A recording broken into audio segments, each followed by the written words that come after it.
اصل ایشو ہے فلسطین کا جو شروع ہونے والا ہے. بھٹی دہکے گی وہاں. ظاہر بات ہے کہ اگر کوئی بہت بڑا اقدام ہو جاتا ہے فلسطینیوں کے خلاف، اور اگر واقعتاً مسجد اقصیٰ اور قبۃ الصخرہ گرا دیے جاتے ہیں، جو طوفان اٹھے گا عالم عرب میں، یہ حسنی مبارک ہوں یا شاہ خالد ہوں یا کوئی اور ہو، یہ نہیں روک سکتے اس طوفان کو.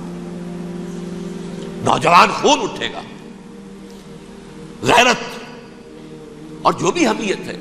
مسلمان ان پڑھ سے ان پڑھ اور بالکل بے دین، وہ بھی مسجد کی حرمت پر کٹ مرنے کو تیار ہو جاتا ہے.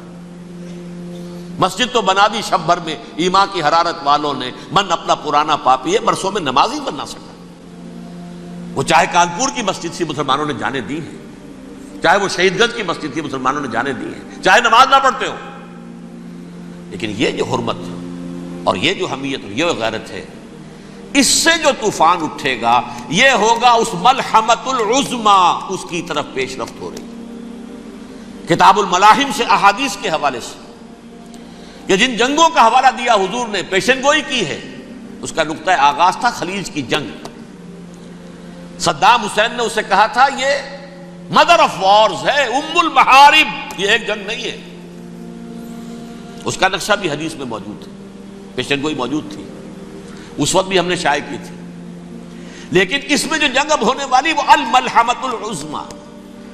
ملحمہ کسے کہتے ہیں؟ لحم گوشت کو کہتے ہیں، اور قصائی کی دکان کو عربی میں ملحم کہتے ہیں، جہاں گوشت کے ٹکڑے کیے جاتے ہیں. آج کل مشینوں سے ہوتے ہیں، اب جو ہے وہ ہاتھ سے چھریوں سے نہیں ہوتے، لیکن ٹکڑے ہو رہے ہوتے ہیں، جسموں کے چیتھڑے اڑ رہے ہوتے ہیں. ملحمہ، یہی لفظ استعمال کیا تھا حضرت سعد ابن عبادہ نے رضی اللہ تعالی عنہ یوم فتح مکہ. ان کے دل میں تھا کہ اب ہم انتقام لیں گے ان عربوں سے، ان قریش سے. الیوم یوم الملحمہ، الیوم یوم الملحمہ، یہ کہتے ہوئے جا رہے تھے. ایک خاص کیفیت، آج ہے گوشت کے ٹکڑے اڑانے کا دن. حضور سے کہا کسی نے جا کر کے ساتھ تو یہ کہہ رہے ہیں الیوم یوم الملحمہ، الیوم یوم الملحمہ. حضور نے فرمایا نہیں، ان سے کہو جا کر الیوم یوم المرحمہ، الیوم یوم المرحمہ، آج رحمت کا دن ہے، آج تو میں ان سب کو معاف کروں گا. لا تثریب علیکم اليوم، میں تم سے وہی بات کہہ رہا ہوں جو میرے بھائی یوسف نے کہی تھی اپنے بھائیوں سے. اذهبوا فانتم الطلقاء، جاؤ تم سب کے سب آزاد. وہ ملحمہ ہے جس کو کہ حضور نے حضرت معاذ بن جبل رضی اللہ تعالیٰ عنہ، اس کی روایت ہے، اس میں سے جو ابو داؤد میں روایت آئی ہے، اس میں الملحمۃ العظما، عظما مؤنث ہے اعظم کا. آپ کہتے ہیں جنگ عظیم اول، جنگ عظیم دوم. عظیم کا باپ ہو گیا اعظم، سب سے بڑا، اور اس کا مؤنث ہے سب سے بڑی، عظما. الملحمۃ العظما، سب سے بڑی لڑائی. میرے نزدیک یہ وار کے معنی میں نہیں ہے، بیٹل کے معنی میں. انگریزی میں یہ دو لفظ علیحدہ ہیں، وار، بیٹل. وار سالوں کو محیط ہوتی ہے، بیٹل کسی ایک خاص جگہ پر جو لڑائی ہوتی ہے اس کو کہتے ہیں. حضور کے اور قریش کے درمیان 6 سالہ وار تھی، جنگ تھی. لیکن battles, battle of Uhud, battle of Badr, یہ بیٹلز تھی، لڑائیاں تھیں. تو عظیم ترین جنگ شاید اس اعتبار سے نہ ہو جیسے کہ ورلڈ وار 1 اور ورلڈ وار 2، یعنی اس کی وسعت کا اتنا معاملہ نہیں اور طوالت کا نہیں. لیکن جو لڑائی جو ہے بیٹل ہونی ہے، جس کو کہ یہ لوگ، یا چونکہ میں نے کہا تھا شروع میں کہ سرما ہے میری آنکھ کا خاک حجاز و ہول قدس. نیو ٹیسٹمنٹ کی آخری کتاب ہے the book of Revelation, Revelation of Saint John. اس میں آرمگڈون کہا گیا ہے اسے. ہر مجدون، یہ عبرانی لفظ ہے. ہر کہتے ہیں اونچی جگہ کو، سطح مرتفع. مجدون میگیڈو، میگیڈو ایک وادی ہے، مرتفع، وادی مرتفع. یہ ہے واقع لبنان، اسرائیل اور شام کے درمیان جو ٹکڑا، جو ٹرائنگل بنتی ہے، یہ ہے. یہاں پر بڑی جنگ لڑی جائے گی، اور یہ جنگ جنگ صلیب ہوگی جو کہا ہے بش نے. یہ جنگ صلیب 2nd ملینیم شروع ہوئی تھی تو پہلی صلیبی جنگ ہوئی تھی. 3rd ملینیم شروع ہوا ہے، یہ 2nd صلیبی جنگ ہے، یہ کروسیڈ ہے.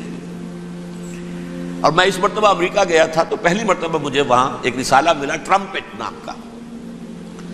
یہ امریکہ کے جو بہت ایکسٹریمسٹ قسم کے پروٹیسٹنٹس ہیں، یہ ان کا رسالہ ہے. اور ان کے بارے میں اب کہا جا رہا ہے وہ کرسچین زائنسٹ ہیں. آپ شاید پہلی مرتبہ یہ لفظ سن رہے ہو. زائنسٹ تو ہم سمجھتے ہیں یہودیوں کو، کرسچین زائنسٹ وہ ہیں جو ہیں تو عیسائی پروٹیسٹنٹس ہیں، لیکن اسرائیل کے وہ حمایتی یہودیوں سے بڑھ کر ہیں. یہ میری کسی پہلی تقریر میں شاید بہت سے حضرات کو یاد آ جائے، میں نے کہا تھا 4 سال پہلے ہمارا تنظیم اسلامی کا ایک کنونشن ہوا تھا ہیوسٹن میں، امریکہ کا جنوبی علاقے کا شہر ہے. ایک سیشن اس میں ہم نے رکھا تھا انٹرفیتھ. ایک عیسائی کو بلایا تھا، ایک یہودی بہت بڑا وہاں کا عالم ہے اس کو بلایا تھا. اس یہودی عالم نے ڈاکٹر وشوگراڈ، جو وہاں کی یونیورسٹی میں پروفیسر ایمیریٹس ہے، اس نے کہا تھا کہ یہ اسرائیل کو تو سپورٹ کر رہے ہیں عیسائی، ہم تو نہیں کر رہے. جو پریکٹسنگ یہودی ہیں وہ زیادہ اسرائیل کے حق میں نہیں تھے، یہ تو سن 67 کے بعد انہوں نے اسرائیل کو تسلیم کیا ہے. وہ تو منتظر تھے کہ ہمارا مسیحا آئے گا تو اس کی قیادت میں جنگ کریں گے، جیسے شیعہ منتظر تھے کہ مہدی موعود آئیں گے تو پھر ہم کچھ کریں گے. وہ امام خمینی نے کہا بھائی جب وہ آئیں گے آ جائیں گے، لیکن ہم کچھ راستہ کے لیے. زائنسٹ نے آگے بڑھ کر ریاست قائم کر لی، اور جب یروشلم پر بھی پورا قبضہ کر لیا تب جو ہے در حقیقت مذہبی یہودی جو ہے پھر انہوں نے اپنایا ہے، اون کیا ہے. اور نئے سیٹلمنٹس جو بھی بنے ہیں وہاں پر اسرائیل میں، اس میں اکثر و بیشتر مذہبی یہودی آیا. اور بروکلن کے علاقے سے سب سے بڑھ کر آئے ہیں، جو امریکہ میں نیو یارک کا ایک جنوبی علاقہ ہے، بہت بڑا یہودیوں کا بہت بڑا گڑھ ہے. نیو یارک کو جیو یارک بھی کہا جاتا ہے، وہ تو اصل میں مرکز جو ہے وہ تو یہودیوں کا ہے. اس حوالے سے وہاں پر جو کرسچن زائنسٹ کہلاتے ہیں وہ اسرائیل کے یہودیوں سے بھی بڑھ کر کہیں سپورٹر ہیں. بہرحال اس دوسری صلیبی جنگ کا معاملہ جو میں کہہ رہا تھا، ٹرمپٹ نامی رسالہ، اس کا ایک مضمون ہے دی لاسٹ کروسیڈ. اب یہ آخری کروسیڈ ہے جو شروع ہونے والا ہے. میں تو حیران ہوں کس قدر کھل کے وہ باتیں کرتے ہیں. رومن کیتھولکس کو وہ کہتے ہیں کہ یہ شیطان ہے، یہ پوپ شیطان ہے، یہ یورپ کو اس نے جمع کیا ہے کرسچینٹی کی بنیاد پر، اور اس میں زیادہ تر کیتھولکس ہیں.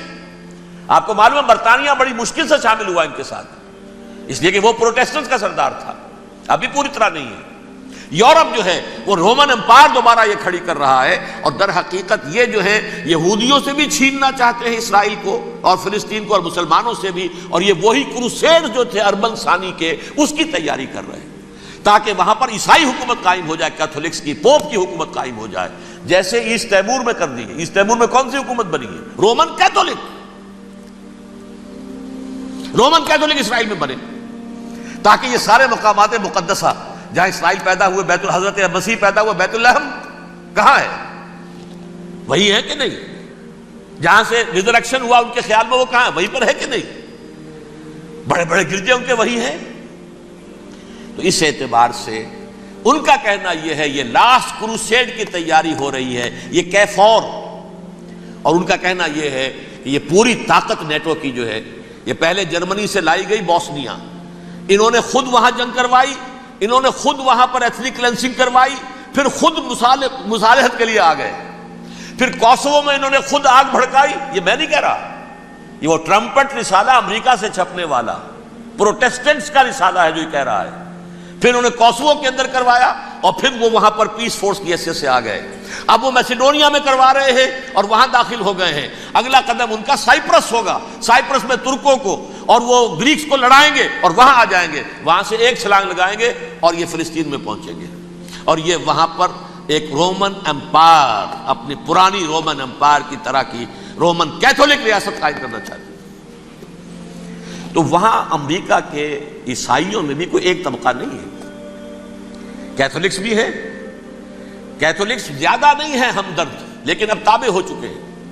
اسحاق ریبین نے جب یہ پیس ٹاک شروع ہوئی تھی، آپ کو یاد ہوگا شاید کہ جب وہ آیا تھا واشنگٹن سے واپس فلسطین اسرائیل، تو پہلے روم میں رکا for an audience with the Pope, اور پوپ کو اس نے ایک مرتبان سا پیش کیا تھا، حضرت سلیمان علیہ السلام کے زمانے کا مرتبان، اور کہا تھا دیکھیے 3000 برس تک ہم نے اس کی حفاظت کی ہے، اب یہ میں آپ کے حوالے کر رہا ہوں. اس کے بعد سے پوپ جو ہے بالکل رام ہو گیا، اور وہ عیسائیوں کے ساتھ اور یہودیوں کے ساتھ ان کا پورا معاہدہ ہو. اب پورا عیسائی ورلڈ جو ہے بعثت مجموعی یہودیوں کے شکنجے میں ہے. البتہ ان کے اندر بھی جھگڑے ہیں، جو وہاں پر وائٹ کرسچن ملیشیاز ہیں وہ ایکسٹریمسٹ ہیں کیتھولکس. ان کے نزدیک دشمن نمبر 1 یہودی، دشمن نمبر 2 مسلمان، دشمن نمبر 3 جو یورپ میں کالے ہیں، ایفرو امریکن، چاہے وہ عیسائی ہو گئے ہوں، کوئی بھی ہو. یہ 3 دشمن ہیں جن سے انہوں نے کلینز کرنا ہے، صاف کرنا ہے ان کے خیال کے مطابق امریکہ کی سوسائٹی کو.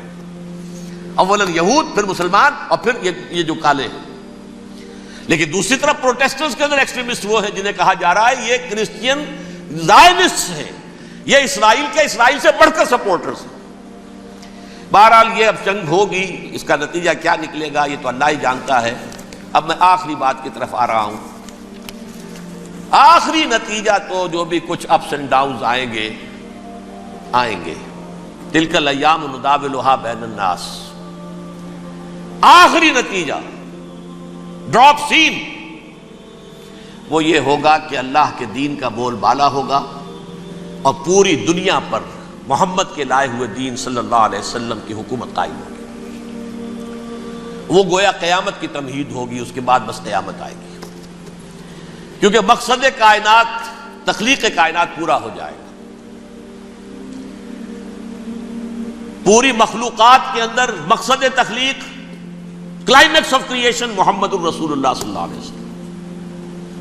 دین کی تکمیل محمد الرسول اللہ صلی اللہ علیہ وسلم. اور اس خلافت عرضی کے لیے جو حضرت آدم کو خلافت دی گئی تھی، جب اس میں وہ خلافت پوری دنیا پر قائم ہو جائے گی اس کا مقصد پورا ہو جائے گا. And that will be the beginning of the end. اس کے بعد قیامت ہے. آخری نتیجہ تو یہ نکلنا ہے. اس سے پہلے سزائیں ہمیں بھی مل رہی ہیں. اور یہاں میں کانٹے کی بات جو چھوڑ گیا تھا اس کو بیان کر دوں. اللہ نے اس مغضوب علیہم قوم کو، اس ملعون قوم کو کیوں اب تک چھوٹ دیے رکھی؟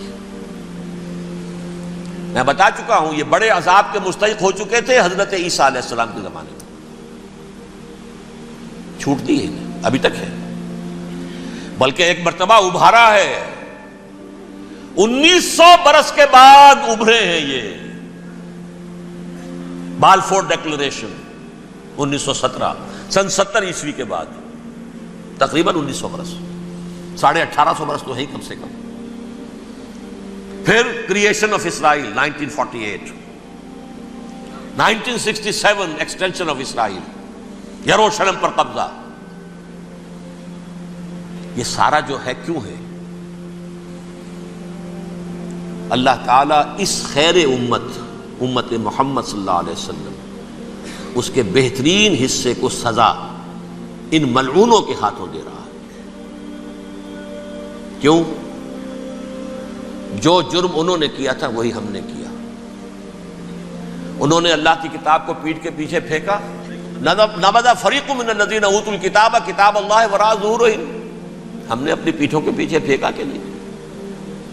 کولونیل رول سے آزاد ہوئے، کہیں اسلامی قانون نافذ کیا، کہیں اسلامی نظام قائم کیا. تو جو جرم ان کا تھا وہی ہمارا ہے. اور ہم خیر امت ہیں، اور ہمارے میں سے خیر ترین عرب ہیں. ان پر اللہ کا فضل، ان کی مادری زبان میں اللہ کی کتاب موجود ہے. پھر انہوں نے اللہ کے دین کو پیٹھ دکھائی. جو ملک آزاد ہوا کولونیل رول سے، یا اس نے قبلہ کر لیا اپنا ماسکو کی طرف، یا کر لیا واشنگٹن کی طرف. کسی نے مکے کو قبلہ بنایا. یہ بدترین سزا ہے. ویل للعرب من شر قد اقترب. اور ترمذی شریف میں تو یہاں تک روایت ہے، من اقتراب الساعۃ ہلاک العرب. قیامت کے قرب کی ایک نشانی یہ بھی ہوگی کہ عرب ہلاک ہو جائیں گے. ایک حدیث میں الفاظ آتے ہیں کہ حضور نے جب کہا یہ ہوگا یہ ہوگا یہ ہوگا، یہ بربادی آئے گی، تو کسی زوجہ محترمہ نام میں بھول رہا ہوں، انہوں نے پوچھا کہ عرب اس دن کہاں ہوں گے؟ فرمایا العرب یومئذ قلیل، بہت کم. آخری خاتمہ ہونا ہے یہود کا حضرت مسیح علیہ السلام کے ہاتھوں. وہ عذاب جو 2000 برس تک ان سے چلا رہا وہ آئے گا، اور ان کے رسول ہی کے ہاتھوں آئے گا. لیکن اس سے پہلے مسلمانوں پر یہ عذاب آ رہا ہے. ہولوکاسٹ کے درجے کا عذاب آئے گا، آ رہا ہے۔ البتہ ہم پاکستانی اس میں یوں سمجھ لیجئے کہ وہ تو خبریں موجود ہیں احادیث میں، وہاں تو جو ہونا ہے ہونا ہے۔ اتنے انسان مریں گے، اتنے انسان مریں گے کہ ایک پرندہ جو ہے اڑتا چلا جائے گا، وہ نہیں چاہے گا کہ نیچے اترے تو کسی لاش پر اترے، اسے جگہ نہیں ملے گی زمین خالی کہ کہیں اتر سکے، تھک ہار کر گرے گا، مرے گا تو بھی لاش کے اوپر گرے گا۔ یہ الفاظ ہیں حضور کے صلی اللہ علیہ وسلم۔ الملحمۃ العظمیٰ الملحمۃ الکبریٰ، یہ لاسٹ کروسیڈ ٹرمپٹ اخبار نے، میں اس کا فوٹو اسٹیٹ بھی کبھی آپ کو دکھا دوں، ویسے میرے ساتھ ہے وہ رسالہ ٹرمپٹ، دی لاسٹ کروسیڈ، اس کی تیاری ہو رہی ہے۔ وہ الملحمۃ العظمیٰ اور ملحمۃ الکبریٰ جو ہے وہ آنے والی ہے۔ ابن ماجہ میں اس کبریٰ کہا ہے، اکبر کا مؤنث کبریٰ، ملحمہ کبریٰ سب سے بڑی جنگ، اور ملحمہ عظمیٰ سب سے عظیم جنگ، یہ ہوگی اور بہت جلد ہوگی۔